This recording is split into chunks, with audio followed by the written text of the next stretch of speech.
A estratégia do dia. O podcast original da Bloomberg Linha. Já pensou em transformar uma dor em um negócio bilionário? Pois foi mais ou menos isso que aconteceu com a Votorantim Cimentos. A Mots nasceu há 5 anos como uma plataforma que conecta motoristas autônomos com a demanda de transporte de cargas. Hoje ela cresce de 20% a 30% ao ano e já obtém 40% das receitas do agro.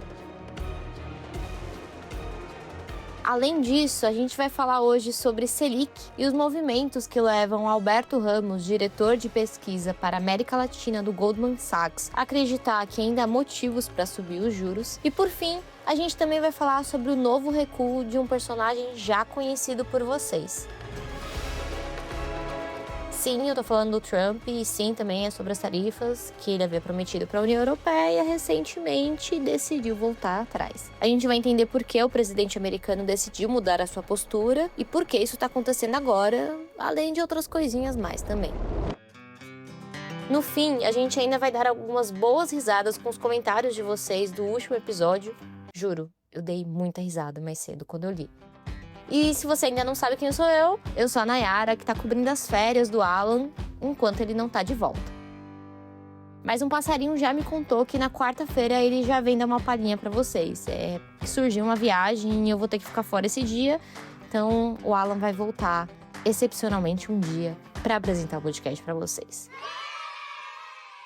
Você também pode curtir, compartilhar esse episódio e que tal ler todas as matérias no site da Bloomberg Linha.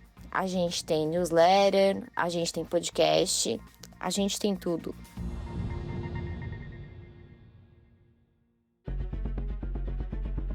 Há 5 anos, a Votorantim Cimentos decidiu colocar de pé uma nova operação voltada para o transporte de sua própria carga, para endereçar algumas dores, entre aspas, e também com a visão de ganho de eficiência. A estratégia deu tão certo que a nova empresa, a Mots, hoje se tornou um negócio que teve um faturamento líquido de 1,5 bilhão de reais. Sim, bilhão. Isso só no último ano, tá? Isso tudo também depois de crescer 30%. Para este ano, os planos prevêem expansão de 20% na esteira da diversificação dos setores atendidos, que vão muito além do cimento, tá? Como, por exemplo, o agronegócio, que tem tido peso crescente nos negócios da companhia. E também da aceleração e do ganho de escala, que sempre é um bom caminho, né? Abre aspas. A Mots nasceu com a ideia de ir para o mercado e se tornar uma fonte de receitas adicionais para a Votorantim Cimentos, como se fosse uma espécie de startup do ponto de vista de investimentos em tecnologia e de tomada rápida de decisões, disse André Pimenta, o CEO da Mots, em entrevista à Bloomberg Linha. Nos últimos 2 anos, por exemplo, a empresa investiu praticamente 50 milhões de reais em tecnologia, em frentes como o desenvolvimento de produto e a melhoria de sistemas. Os recursos são da própria empresa, que gera caixa com a operação desde o primeiro ano. E não precisa de investidores externos não, viu? Isso de acordo com o próprio CEO deles. O capital da Mots segue 100% com a Votorantim Cimentos. Segundo o executivo, a visão foi transferir o transporte de cimento por meio do relacionamento com motoristas autônomos, que não faziam parte do core business da empresa, para um modelo em que uma empresa assumisse essa tarefa e pudesse adotar práticas que levassem a ganhos de produtividade. A jornada para os motoristas se dá por meio do aplicativo, em que eles tanto escolhem o transporte da carga que decide aceitar, como depois avisam sobre a entrega realizada. Tudo isso com validação digital e subsequente pagamento pelo serviço. Para este ano, a previsão é ampliar a base de motoristas cadastrados em 30%, o que é fundamental, dado que a empresa busca equilibrar a oferta e a demanda. No ano passado, a Mods realizou cerca de 740 mil viagens, com transporte de mais de 20 milhões de toneladas de carga. Esses números já a colocam como uma das maiores transportadoras do país.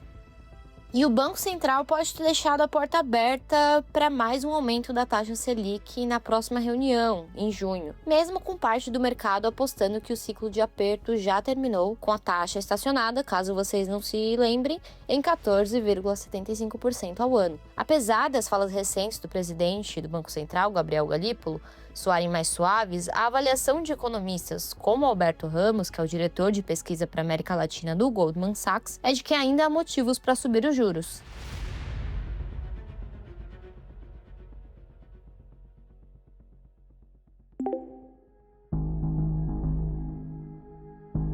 Ele participou de um evento do próprio Goldman em São Paulo na última segunda-feira, ao lado de Galípolo, e afirmou que um aumento de 0,25 ponto percentual em junho ainda faria sentido, mas como um sinal de credibilidade no momento em que a inflação segue acima da meta e as expectativas continuam pressionadas. Abre aspas, não vai fazer tanta diferença parar em 14,75% ou 15%, mas manter o tom duro ajuda a ancorar as expectativas, disse Ramos em entrevista à Bloomberg Linha. Para ele, a tendência é que o IPCA, o Índice Nacional de Preços ao Consumidor calculado pelo IBGE, se mantenha bem acima da meta de 3% pelo menos até 2027. E por essa razão, seria justificável subir os juros em mais 0,25 ponto percentual em junho, que era a expectativa do mercado já no início do ano. A economia brasileira tem se mostrado mais resiliente do que o esperado nos últimos meses, e os indicadores mais recentes da atividade têm mostrado um crescimento maior do que as estimativas de economistas.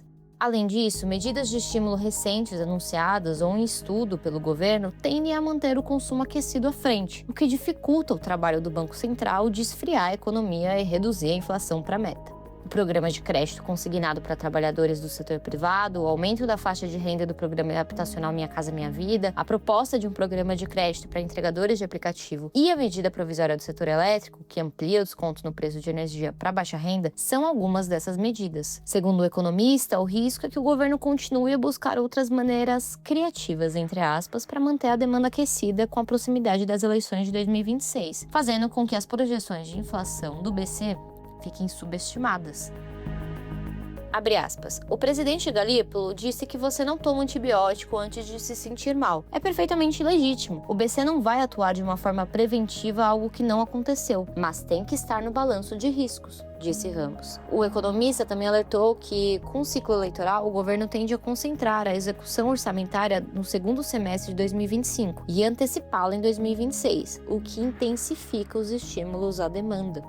Quanto ao impacto de uma eventual recessão nos Estados Unidos ou de uma desaceleração global, Ramos vê o Brasil relativamente protegido por uma característica que, paradoxalmente, é negativa: sua baixa integração ao comércio internacional. Resta esperar para ver.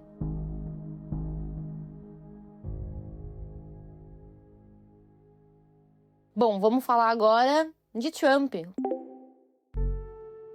O presidente dos Estados Unidos, Trump, decidiu estender o prazo para que a União Europeia enfrente tarifas comerciais mais pesadas. O novo limite agora é de 9 de julho, segundo ele próprio, após uma ligação com Ursula von der Leyen, presidente da Comissão Europeia.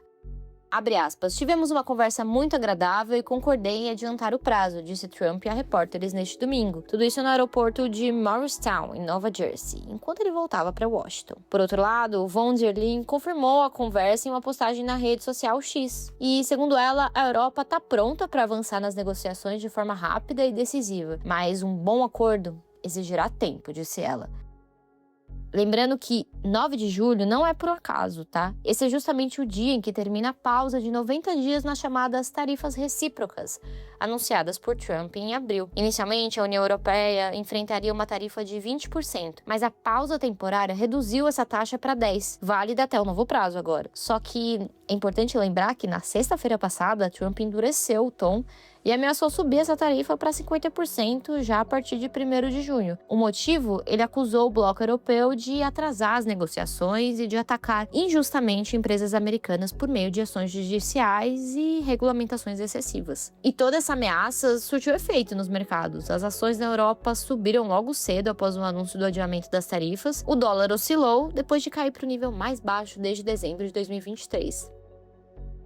Por outro lado, a União Europeia tem tentado entender exatamente o que Trump quer com essas negociações. As autoridades de lá sugeriram que os dois lados poderiam zerar as tarifas sobre muitos produtos, mas Trump tem insistido em eliminar o que chama de barreiras comerciais não tarifárias, que são obstáculos como normas técnicas, exigências regulatórias e outros entraves indiretos. Caso as tarifas de 50% realmente entrem em vigor, o impacto seria significativo. Elas atingiriam cerca de 321 bilhões de dólares em comércio de bens entre a União Europeia e os Estados Unidos. Segundo estimativas da Bloomberg Economics, isso poderia cortar 0,6% do PIB americano e aumentar os preços internos em mais de 0,3%. O objetivo de Trump com essa pressão tarifária seria forçar empresas a transferirem fábricas para os Estados Unidos, como ele já fez com a Apple e com a Samsung, por exemplo, em vez de manter a produção no exterior. Apesar do tom protecionista, Trump sinalizou que não quer trazer toda a indústria de volta para o solo americano. Ele disse concordar com o secretário do Tesouro, Scott Bessent, de que não faz sentido fabricar têxteis no país, por exemplo. Abre aspas, não estamos querendo fabricar tênis e camisetas, queremos fabricar equipamentos militares, disse Trump. Ele também destacou que os Estados Unidos devem focar em grandes coisas, como chips, computadores e desenvolvimento de inteligência artificial. Por hora, a trégua está dada até 9 de julho, mas as ameaças seguem no ar e o resultado dessas negociações podem ter efeitos relevantes tanto para o comércio global quanto para os preços e atividade econômica nos dois lados do Atlântico.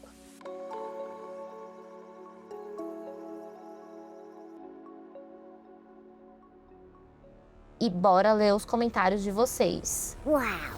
A Ivana Maziero disse: amei o remix de Matinê de Café com música eletrônica. E vi o filme do Stitch ontem, bom demais. Consegui resistir ao balde dele, que era R$ 75.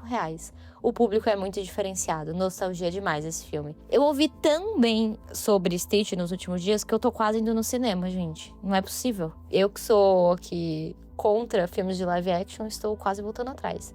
E eu dei muita risada com o remix da Matinê, o Lohan se superou. Uau! E eu voto por ter uma parte de remix no episódio, sempre. Ouvir música eletrônica e tomar café.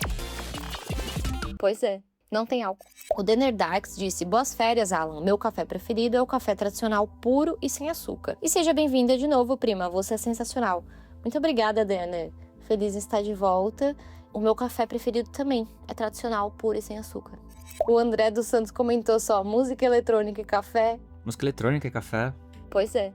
Eu amei. Realmente, assim, incrível a matinê que o Lohan fez no episódio, gente. Ele é diferenciado, né? Uau! A Gi Pradal respondeu: Nai, ela literalmente cortava com uma tesoura de cozinha. Era uma tesoura bem heavy Dutch, que ela usava pra cortar coisas variadas. Eu não consegui perguntar o motivo, acho que tinha medo da resposta. É uma boa estratégia, Gi, mas você sabia que minha mãe, ela ouviu o episódio de ontem e ela falou que ela corta a unha do pé de galinha com faca mesmo. Eu achei ela raiz. E a Stefani disse: tem um Kigurumi do Stitch, um macacão, pijama de pelúcia, enfim. E só não foi com ele pra não ser julgado pra ver o filme. Mas o filme é maravilhoso. Agora esperamos Como Treinar Seu Dragão. Ai, deve ser muito fofo, eu não sei se eu vou aguentar. Bom, gente, muito obrigada pela companhia. A gente se vê de novo. E é isso, um big beijo pra vocês. Um big beijo.